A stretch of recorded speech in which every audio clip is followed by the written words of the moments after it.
Assalamu alaikum xanımlar. Xuda xahlasa bugününə 26 fevral.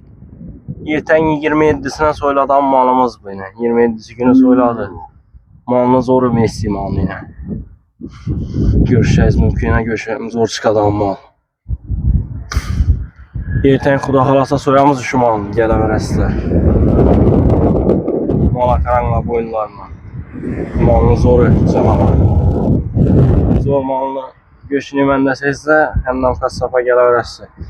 Videonu görüb barınmaz, xuda xahlasa bir xatar göçəbiləm daşdırıb ötəmiz. Yine malımız, şu malımız soyamız etdi.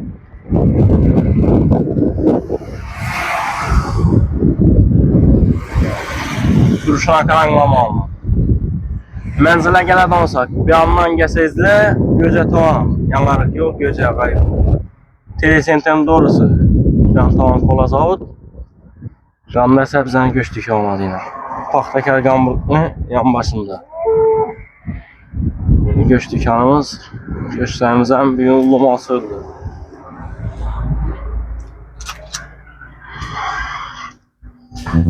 Yine birinci malımızı göçtü.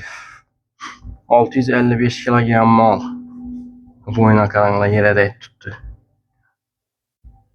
Boyunuz 94 kilo geldi birinci malına. Göçler mütəsifətlə çıqqı yine göçü. Satalları bağır kalmadı, yürek bağırı kaldı. Yürek kaldı deyiş. Hem mövcundan bal.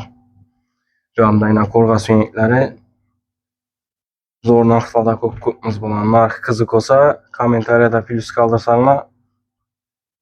Alakada təşəbbüsümüz iyilik sünnikləri karanlar yine.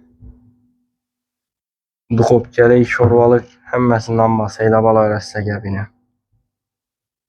Yönü yine. Yöndən bir kusok 2 aram 2 kilo çıxıb tuttu. Göçtüne karanlar. Kudlinkeləri məcundan bula. Əsətən oda daş bin gələ verəslə, birinci mal yine Messi maladır bu. Bu yanda yine xaladis, dilba, yağ var yine. Sen göç dükanımızdan mən kütüb qalamız.